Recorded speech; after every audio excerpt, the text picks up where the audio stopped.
Hello my dear ones. Well, आज हम class 12th का next chapter that is human reproduction start करने वाले, right? Okay class, so the next chapter is human reproduction, right? So let's start. देखो, इसमें हम पढ़ने वाले हैं the male reproductive system, then the female reproductive system, then gametogenesis, menstrual cycle, fertilisation and implantation, pregnancy and embryonic development, then parturition and lactation, right? So सबसे पहले हम introduction देखते हैं, right? So, as you are aware, humans are sexually reproducing and viviparous.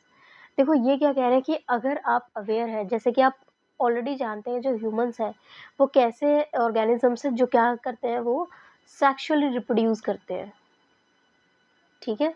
Sexually क्या करते हैं? Reproduce करते हैं, यानी कि उनमें एग और स्पर्म फॉर्मेशन होता है, और जिसमें एग और स्पर्म जो होते हैं वो फ्यूज़ करते हैं, देन फर्टिलाइजेशन होता है, देन आगे चल के एक नया ऑर्गेनिज्म बनता है ज़ायगोट बनने के बाद, राइट?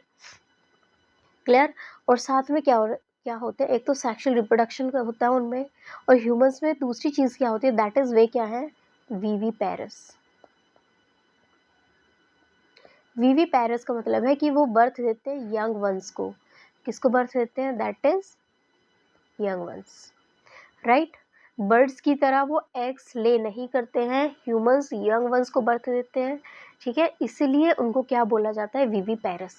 यानी कि विवी पैरस वो ऑर्गेनिजम्स हैं जो यंग वंस को बर्थ देते हैं instead of laying eggs, right? आगे देखते हैं।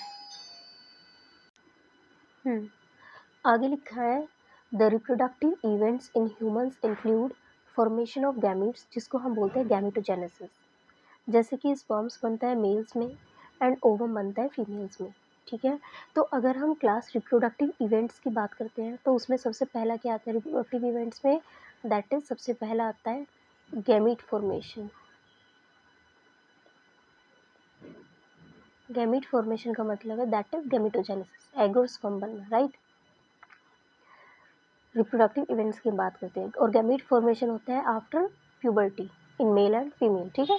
हम ह्यूमन रिप्रोडक्शन की बात कर रहे हैं, तो आगे देखते हैं। उसके बाद क्या होता है, गैमीट फॉर्मेशन के बाद क्या होता है? Transfer of sperm into the female genital tract, जिसको हम क्या बोलते हैं? इंसेमिनेशन, ठीक है? तो दूसरा रिप्रोडक्टिव इवेंट क्या हुआ? दैट इज इंसेमिनेशन, यानी कि transfer of sperm in female genital tract, यानी कि फीमेल बॉडी में है जब स्पर्म को ट्रांसफ़र करा जाता है, उस प्रोसेस को हम बोलते हैं दैट इज इंसेमिनेशन। फिर थर्ड क्या आता है? And fusion of male and female gamete, जिसको हम बोलते हैं क्या? फर्टिलाइजेशन, जिसकी वजह से क्या बनता है? आगे चल के ज़ायगोट बनता है, ठीक है? तो थर्ड इवेंट क्या हो गया? दैट इज फर्टिलाइजेशन, ठीक है? अब ये तो वो इवेंट्स हो गए जो मेल और फीमेल दोनों से रिलेटेड है, ठीक है? यानी कि रिप्रोडक्टिव इवेंट्स में ये जो मेन इवेंट्स कौन से हो गए? पहला हो गया गैमीट फॉर्मेशन, देन हो गया इंसेमिनेशन, यानी कि क्या हुआ कि जो मेल गैमीट है स्पर्म, उसको फीमेल बॉडी में क्या करना है? ट्रांसफ़र करना है, that is insemination. Then fertilisation, यानी कि फ्यूज़न हो रहा है किसका? मेल और फीमेल गैमीट का। इसके आगे जितने भी इवेंट्स होंगे वो सब फीमेल बॉडी में होंगे, राइट? क्योंकि ज़ायगोट किस में बना है? फीमेल बॉडी में बना है, ठीक है? आगे क्या होता है? जब ज़ायगोट बन जाता है, यानी कि फर्टिलाइजेशन हुआ, फर्टिलाइजेशन के बाद क्या बन गया? ज़ायगोट बन गया। उसके बाद क्या है? This is followed by formation of development of blastocyst and its attachment to the uterine wall, जिसको हम क्या बोलते हैं? Implantation, right? अब फर्टिलाइजेशन के बाद क्या होता है? That is implantation. Clear? Sorry class. हाँ, तो फर्टिलाइजेशन के बाद क्या होता है? That is implantation. इम्प्लांटेशन में क्या होता है? जो ज़ायगोट होता है वो मल्टीप्लाई होता है, और मल्टीप्लाई होने के बाद क्या बनता है? ब्लास्टोसिस्ट बनता है, और ब्लास्टोसिस्ट क्या करता है? फीमेल की जो यूट्रस होती है उसकी यूट्राइन वॉल जो होती है उसमें क्या होता है? अटैच हो जाता है। उस प्रोसेस को हम बोलते हैं क्या? Implantation, right? इम्प्लांटेशन के बाद क्या होता है? एम्ब्रियोनिक डेवलपमेंट, यानी कि एम्ब्रियो क्या होगा? डेवलप होना शुरू हो जाएगा, राइट? एम्ब्रियो डेवलपमेंट शुरू होगा, राइट? जिसको हम क्या बोलेंगे? जेस्टेशन, ठीक है? अब जेस्टेशन के बाद क्या हुआ? डिलीवरी ऑफ द बेबी, जिसको हम बोलते हैं पार्चुरेशन, राइट? तो देखो, सबसे पहले इन मेन इवेंट्स, यानी फर्टिलाइजेशन के बाद में कौन से इवेंट्स हुए कि भाई ज़ायगोट बना, ज़ायगोट के बाद क्या हुआ? इम्प्लांट ज़ायगोट बना, देन इम्प्लांटेशन हुआ, ठीक है, इम्प्लांटेशन के बाद जेस्टेशन पीरियड आया, ठीक है, एम्ब्रियो डेवलपमेंट, एंड देन क्या हुआ, पार्चुरेशन डेवलपमेंट, राइट। ओके, आगे देखते हैं। आगे लिखा है you have learn that these reproductive events occur after puberty, यानी कि ये सारे जो इवेंट्स जो अभी मैंने बताया था कि सारे इवेंट्स कब होते हैं, प्यूबर्टी के बाद होते हैं, right. There are remarkable difference between the reproductive events in male and female. For example sperm formation continue even in the old man but formation of ovum ceases in women around the age of 50 years, ठीक है। So let us examine the male and the female reproductive system in humans. देखो ये क्या कह रहे हैं कि अगर हम ह्यूमंस में किसकी बात करते हैं, मेल की और फीमेल की,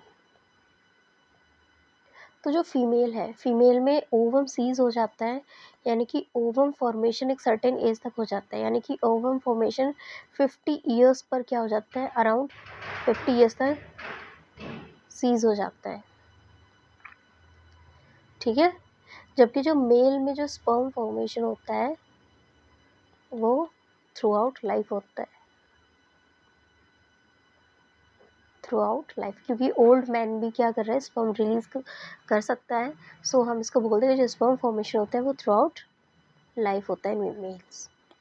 clear, I hope I am clear enough. आगे देखते हैं।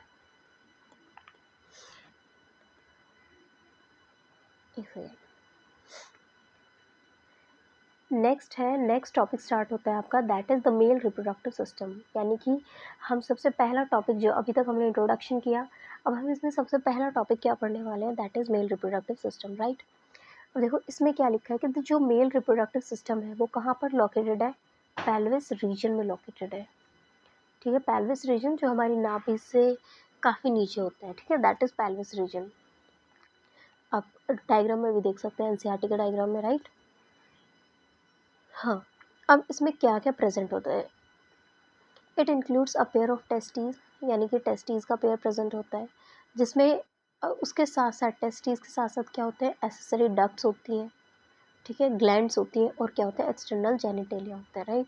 तो हम ये सारी ये चारों चीज़ें मिलके क्या क्या, चार चीज़, टेस्टीज है, एसेसरी डक्ट्स हैं, ग्लैंड्स हैं एंड एक्सटर्नल जेनिटल, ये सारे मिलके क्या बनाते हैं, एक रिप्रोडक्टिव सिस्टम बनाते हैं। यानी कि हम पूरे रिप्रोडक्टिव सिस्टम में सिर्फ इन चारों चीज़ों की बात करने वाले हैं, ठीक है।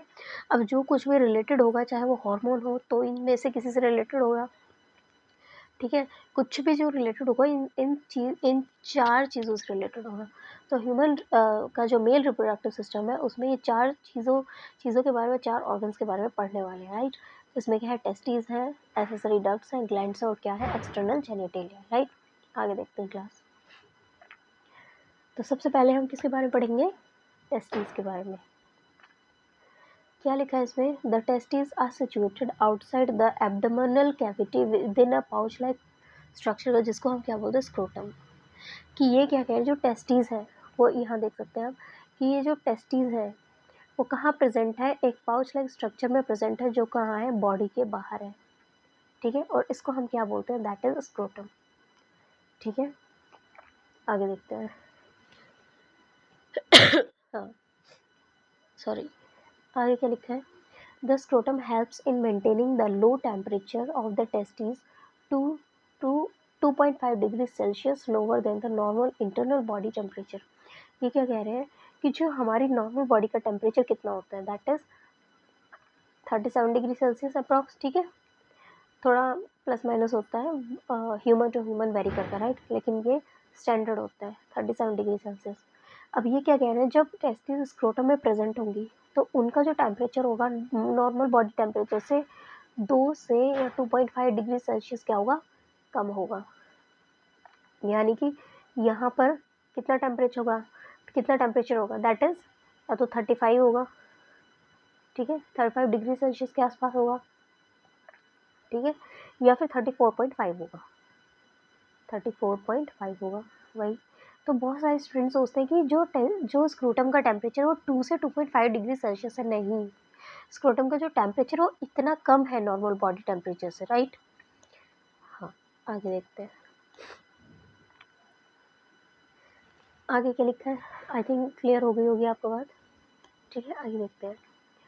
अब ऐसा क्यों होता है कि 2 से 2.5 डिग्री सेल्सियस कम होता है स्क्रोटम का टेम्परेचर, इसलिए बॉडी से बाहर होता है, ठीक है। और ऐसा क्यों होता है, क्योंकि स्पर्मेटोजेनेसिस, स्पर्मेटोजेनेसिस का मतलब है class that is formation of sperm, male gametes होते हैं ना स्पर्म्स, ठीक है। तो इसका जो टेम्परेचर है 2 से 2.5 डिग्री सेल्सियस इसलिए कम होता है क्योंकि स्पर्म फॉर्मेशन के लिए टेम्परेचर 35 34.5 समथिंग ऐसा टेम्परेचर ज़रूरी होता है। 37 डिग्री जो सेल्सियस है वो स्पर्म फॉर्मेशन के जो प्रोसेस होता है स्पर्म फॉर्मेशन में उसके लिए थोड़ा सा ज़्यादा हो जाता है, राइट। आगे देखते हैं। In adults each testis is oval in shape with a length of about 4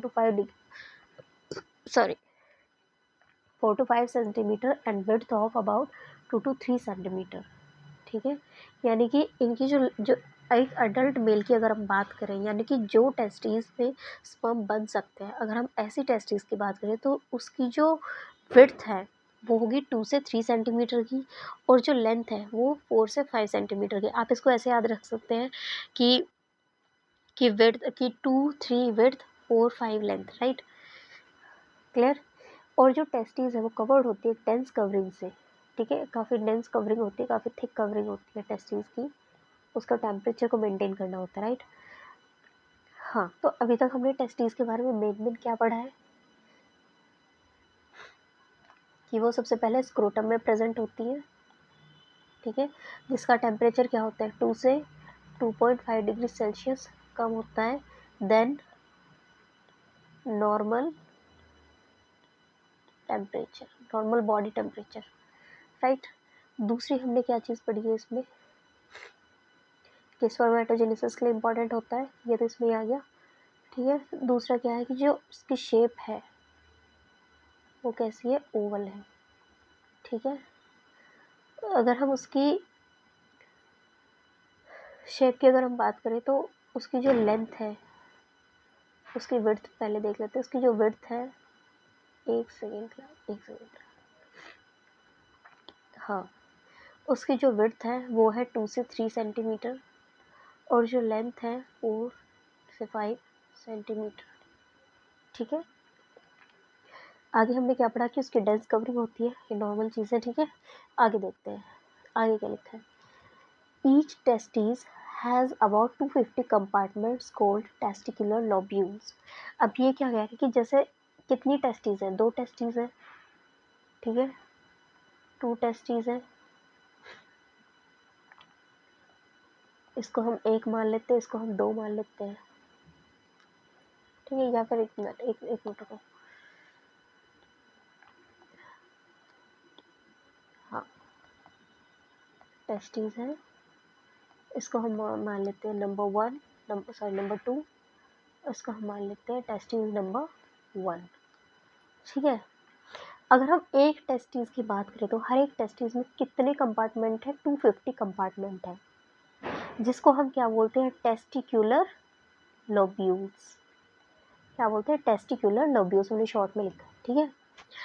इसको सीक्वेंस को थोड़ा समझ के चलना कि 250 कंपार्टमेंट्स है एक टेस्टिस में, यानी कि 250 इसमें है,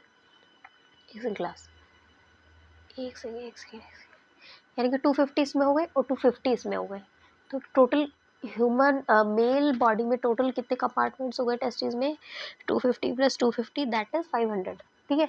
लेकिन हम एक टेस्टिस के बारे में पढ़ेंगे तो मतलब हमने दूसरे के बारे में पढ़ लिया है, ठीक है, उसको ही मल्टीप्लाई 2 कर देंगे। तो अगर हम एक टेस्टिस की बात करें तो एक टेस्टिस में 250 कंपार्टमेंट्स होते हैं जिनको हम बोलते हैं टेस्टिकुलर लोब्यूल्स, ठीक है। और हर एक लोब्यूल में, यानी कि ईच लोब्यूल, हर एक लोब्यूल में क्या होता है, 2 से 3 सेमनीफेरस हाईली कॉइल्ड क्या होती है, सेमनीफेरस ट्यूब्यूल होते हैं, ठीक है। यानी कि 1 से 3 या 2 से 3 सेमनीफेरस ट्यूब्यूल होते हैं जो हाईली कॉइल्ड होती है, ठीक है। ऐसे कॉइल्ड होती है, राइट, कॉइल्ड होती है ऐसे ही, क्लियर। तो हर एक लोब्यूल में, यानी कि 250 क्या है, टेस्टिकुलर लोब्यूल है जिनको कंपार्टमेंट बोलते हैं या टेस्टिकुलर लोब्यूल बोलते हैं, और हर एक लोब्यूल में क्या है, 1 से 3 सेमिनिफेरस क्या है, ट्यूब्यूल है। ठीक है, अब देखो इसमें यही लिखा है कि 250 कंपार्टमेंट्स हैं जिनको हम टेस्टिकुलर लोब्यूल्स बोलते हैं, और हर एक लोब्यूल में क्या होता है, 1 to 3 highly coiled seminiferous tubule in which sperms are produce, जिसमें स्पर्म्स बनते हैं। ठीक है, आगे देखते हैं। अब आगे क्या लिखा है class, each seminiferous tubule is lined on its inside by 2 types of cells called male germ cell and Sertoli cell. अब ये क्या कह रहे हैं कि each seminiferous tubule, हर एक सेमिनिफेरस ट्यूब्यूल में 2 तरह की सेल्स होती हैं।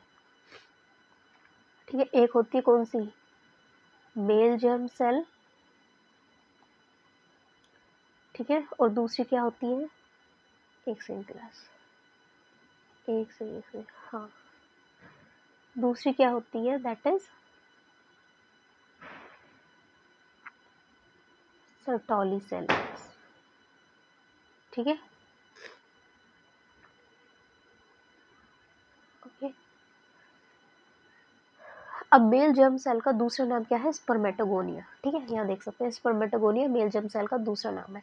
अब मेल जर्म सेल यानी कि स्पर्मेटोगोनिया आगे चल के क्या बनाती है, स्पर्म्स बनाती है। अब वो स्पर्म्स कैसे बनते हैं वो हम आगे बात करेंगे गैमेटोजेनेसिस टॉपिक में, राइट। और सर्टोली सेल्स आगे चल के क्या करती है, इन स्पर्म्स को, ये जो स्पर्म्स बन रहे हैं, एक सेकंड थोड़ा सा सही से लिख देती हूँ इसको, हाँ, सर्टोली सेल्स क्या करती है, इनको नरिशमेंट प्रोवाइड करती है, यानी कि ये नर्स की तरह एक्ट करती है सेल्स, और क्या करती है, इनको नरिशमेंट प्रोवाइड करती है ताकि ये अच्छे से क्या हो सके, स्पर्म्स बन सके, राइट।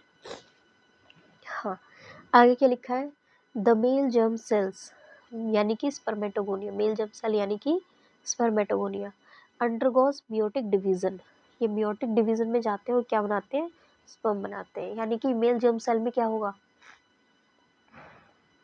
मियोटिक डिवीजन, और जिसकी वजह से क्या बनेगा, स्पर्म्स बनेंगे, राइट। आगे लिखा है जो भी मैंने बताया, while Sertoli cells provide nutrition to the germ cells, जो सर्टोली सेल्स हैं वो क्या प्रोवाइड करेंगे, न्यूट्रिशन किसको, जर्म सेल को, जो भी मैंने बताया, राइट। आगे क्या लिखा है, ओ एक सेकंड क्लास, एक सेकंड,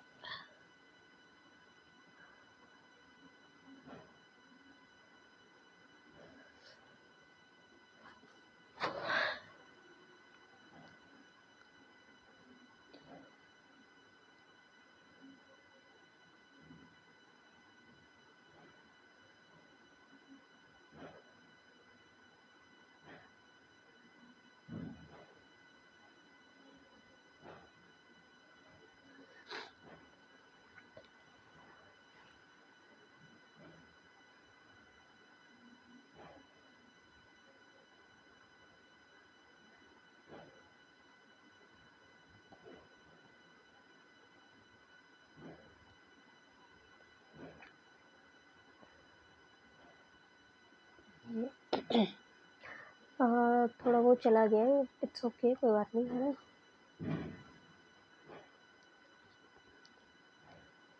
हाँ,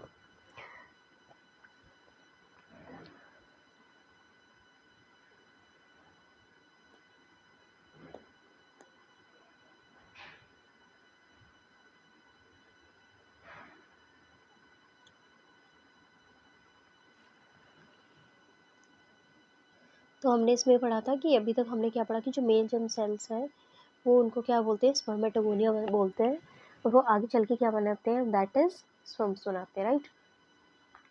बस थोड़ा सा इसमें टॉपिक और रह गया है, इसको कवर करके फिर हम नेक्स्ट वीडियो में देखेंगे, क्लियर।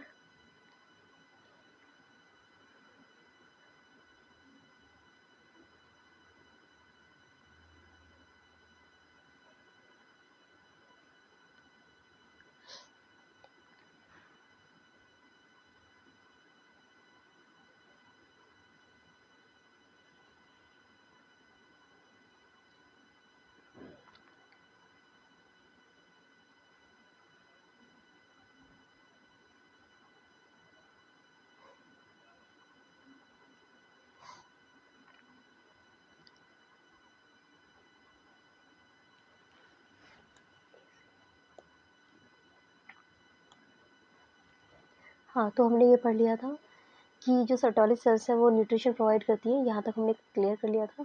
अब देखो, अब ये क्या कह रहे हैं, the region outside the seminiferous tubules called interstitial space. अब जो सेमनिफेरस ट्यूब्यूल के जो बाहर का जो रीजन होता है, हमने कहा कि भाई 250 कंपार्टमेंट्स हैं, हर एक कंपार्टमेंट में क्या है, तो 1 से 3 क्या है, सेमनिफेरस ट्यूब्यूल है, ठीक है। तो जो सेमनिफेरस ट्यूब्यूल है, यानी कि सपोज करिए कंपार्टमेंट है और उसमें मान लीजिए 3 सेमनिफेरस ट्यूब्यूल है, राइट। तो इनका जो बाहर का जो एनवायरमेंट होगा, सेमनिफेरस ट्यूब्यूल का जो बाहर का स्पेस होगा, ठीक है, इस बाहर के स्पेस में क्या होंगे, कुछ सेल्स होंगे, कुछ ब्लड वेसल्स होंगे, ठीक है, सेमनिफेरस ट्यूब्यूल्स के बाहर में, ठीक है।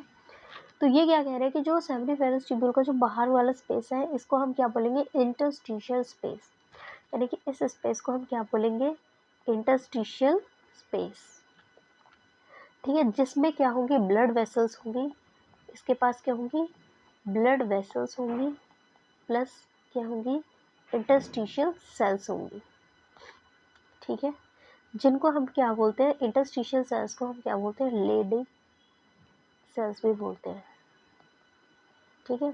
तो इंटरस्टिशियल सेल्स या लेडिंग सेल्स।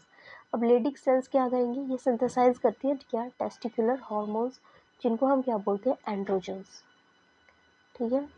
तो एंड्रोजन हार्मोन्स कौन सिक्रेट करता है, दैट इज लेडिंग सेल्स या interstitial cells, clear. Other immunologically competent cells are also present, और भी बहुत सारी सेल्स प्रेजेंट होती है, ठीक है। तो ये जो आपने अभी तक पढ़ा है यहाँ तक, ये पूरा टेस्टिस का पार्ट था। आगे हम पढ़ेंगे मेल एक्सेसरी डक्ट्स के बारे में, ये हम नेक्स्ट क्लास में पढ़ेंगे, ओके क्लास। और हम मेल रिप्रोडक्टिव सिस्टम के डायग्राम्स भी हम नेक्स्ट क्लास में करेंगे, ठीक है, clear, and thank you so much.